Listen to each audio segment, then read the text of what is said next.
Many of us admit to being a little out of balance, but we all want to feel happier, healthier, and more alive. Well, today we have some good news. Dr. Scott Morris, founder of Church Health Center, is here and has a successful plan to get you there in 40 days, along with Reverend Stacy Smith, who is the supervisor for Christian Formation and Wellness. Guys, thanks so much for joining us.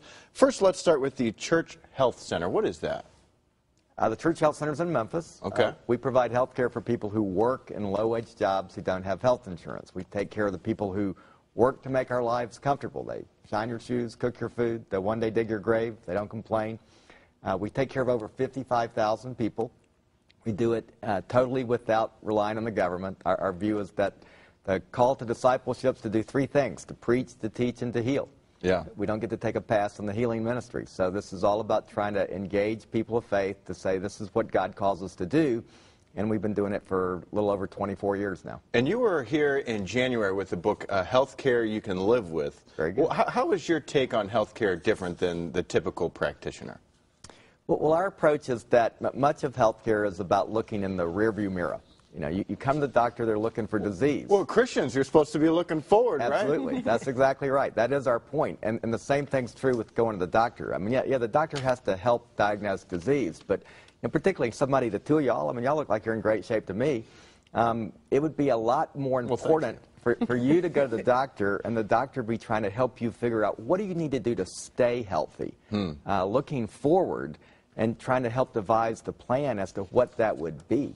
You know, I would rather have my doctor keep me healthy rather than wait until I'm broken and then try to put me back together. Okay. Well, the fact that the two of you are here together, you're a doctor, you're a reverend, right, Tracy? So it seems like there's a meshing of the two, and you're saying that that's what produces wellness, not just a diet plan. Is that correct? Well, you definitely have to have both. I mean, and that's part of the book series that we put together is, you know, it's practical tips that you can do every day to help keep yourself healthy and help get yourself healthy, but there's also a spiritual component to that each and every day as well.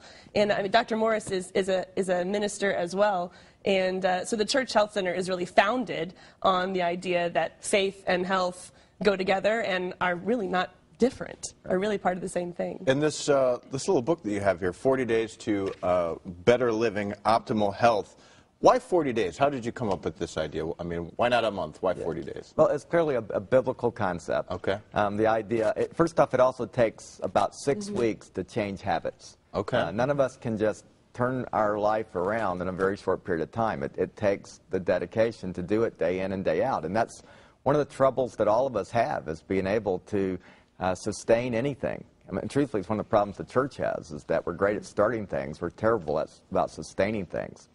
Like when I was here back in January, we talked about my book, Healthcare You Can Live With, which really sort of lays out the principles that we deal with here.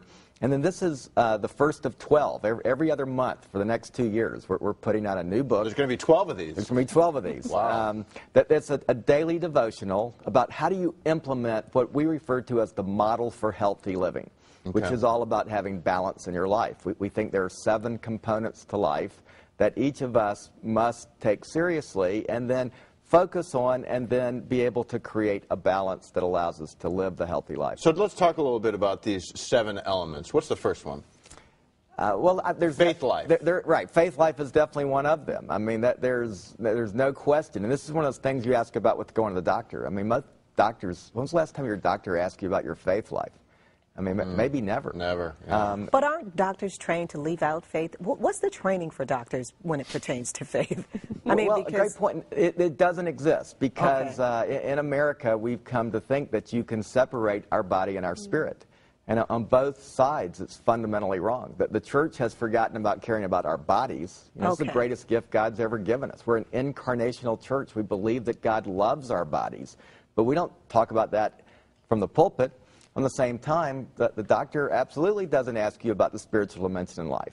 And yet, I can't tell you how many patients I've seen who, you know, I can MRI their chest and I will never know what love looks like. And that's really at the heart of what it means to be healthy. So tell me, do you see as many sick Christians as you do unbelievers? Are we just as sick as anyone else? We're human beings. That doesn't change. And we're all broken in some fashion. But we have a choice, though, right? you know, we have a choice that a lot of people who don't have faith in Jesus Christ may not have. And so it seems like we would be more aware of our temples, just like you said. Well, but again, to my point about, you know, we in the church have forgotten that God gave us this body. I mean, the least healthy meal you could eat every week is at your church. Yeah.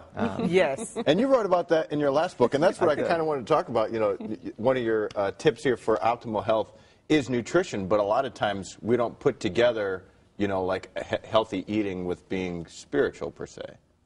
Right? Well, it can be really difficult, especially in churches. You know, I think this is one of the places where small churches actually have can address this issue a little bit easier than bigger churches, because if you want to try to eat healthier meals at your church, in large churches, a lot of times they have caterers, or they have outside companies who are coming in and preparing meals. But if you're at a small church, and, you know, your meals, your after you know, church on Sunday, or your Wednesday evening meals are prepared by volunteers from the community, then they can, you know, make some decisions about what it is that they want to serve and really make healthy options available for the church. And it can be difficult, I think, to, you know, to prepare those meals. But, you know, we have recipes available on our magazine, on Church Health Reader, that are for a family of 4 and for a family of 40, you know. Yeah. And so I think it's, we do forget a lot of times that what we eat is a blessing to us. But as a friend of mine says, you know, when you eat from a table that's prepared with love and commitment, and when you eat healthy food, it's a double blessing. Yeah. You know, the people gathered around are a blessing, and the food itself is a blessing. And you got a lot of stories in here. Eddie, Frank, Iva, Reverend Clark, Kathy, and Deb, in your 40 Days to Better Living. Where'd you find these folks? These are all patients of the Church Health Center. Okay. You know, for the last 24 years, we've seen, you know, tens of thousands of people come through our door. I'm not going to tell you that we've been successful with everybody in terms of changing behavior. Changing behavior is incredibly hard. Yeah. But we have some powerful stories that we've been able to retell here that are real life people, just like anybody who picks up this book. There's no magic to this, but every individual has the ability to live the faithful life, and living the faithful life includes caring for your body. Well, we got to take a quick break. When we come back, it's 40 Days to Better Living. We're going to start at day 1. We'll be right back.